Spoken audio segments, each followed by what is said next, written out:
squid, and ocean fish tuna. But ito yung isa sa pinaka-favorite niya dahil chimken na, di ba? Isa sa pinaka-favorite ng mga pusa. Okay, tara, bigyan na natin. Okay, of course, from Faith Monggi siya. From Italy, social. Sunod natin, nagsali natin sa focus pa lang natin sa mga sabaw na adults. Okay. Yummy. Okay, grabe yung sauce nyo.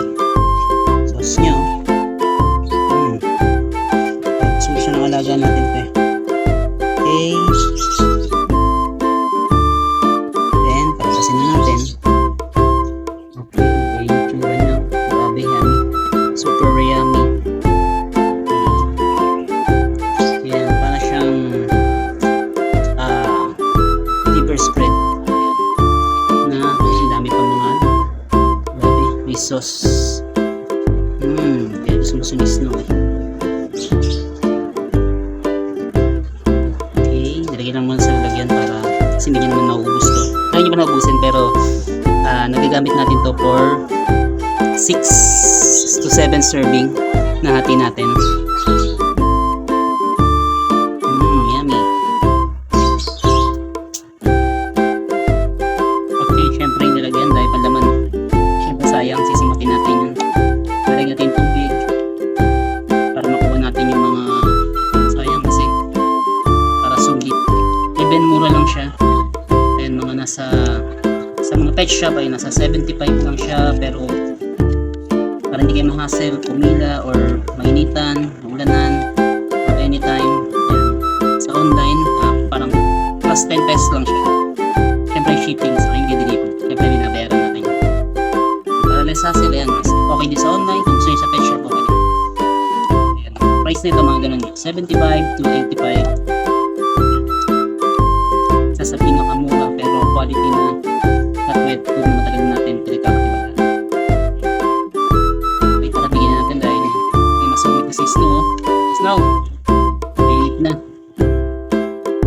Ayan. So, galit ka na. Ayun, late na kasi. Kasi yung pagkain natin sa kanya ay merong lunch, tatawag breakfast and lunch, and then ngayon, brunch na mabibigyan natin. Late na tayo. Okay, let's go. Bigyan natin. Okay, sorry na natin. Okay, tubig syempre para hydrated siya.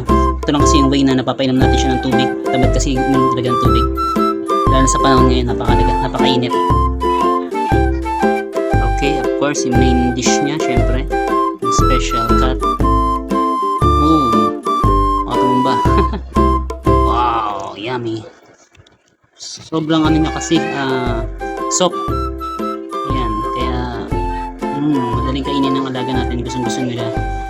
Kaya hindi sila mahihirapan nguyain. Lalo yung mga may problema sa gums or nagpapagaling pa lang syempre. Ayaw nila ng mahihirapan ngumuya. Yan, halo lang natin sa tubig. Yummy. Special cut chicken.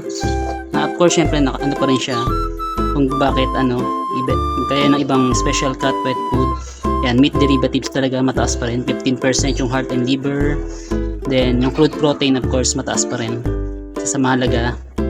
Then, syempre, hindi mawawala yung mga mahalagang vitamins na needed na alaga natin. Vitamins A, E, and D3, and 400 grams, of course. And fresh meat. Okay. And pwede rin natin siya haluan ng mga dry food. Yan, para balance, hindi masyadong boring din yung pagkain niya. Na itong dry food niya nga, special cut din syempre. Or urinary naman. Okay, let's go. Bigyan na natin. At si Snow ay trip na. Snow, ito na. Okay, ito na ipagkain mo, Snow. Yummy. Okay, but yung ating ritual syempre, yung padila muna sa kanya. Kutsara para makatipid tayo ng linis. Okay. Okay, tama na, Snow. Ito na yung pagkain mo.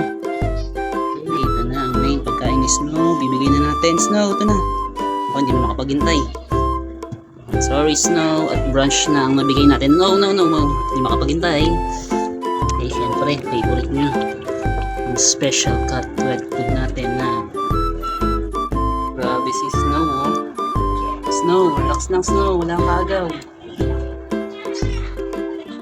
Okay, si Snow na pagkain ng kanyang favorite na chicken from Special Cut. Okay, yun lang guys. Hindi natin stop si Snow. Ayan, busy. Keep safe and healthy sa mga alaga natin. Bye-bye.